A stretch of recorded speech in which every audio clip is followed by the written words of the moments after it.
రంగరాజన్ గారు లాంటి వారి గురించి ఇలాంటి మాటలు చెప్పాల్సి రావడం కూడా కొంచెం మనసు కష్టంగా ఉందండి.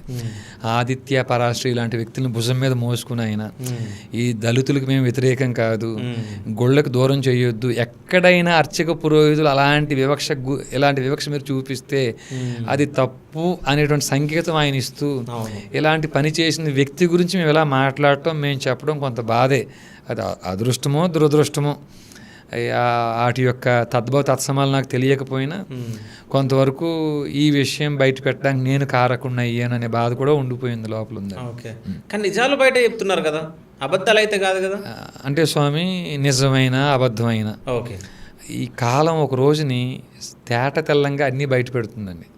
విన్నారా స్వామి? తేట తెల్లంగా అన్నీ బయట పెడుతుంది కాలం.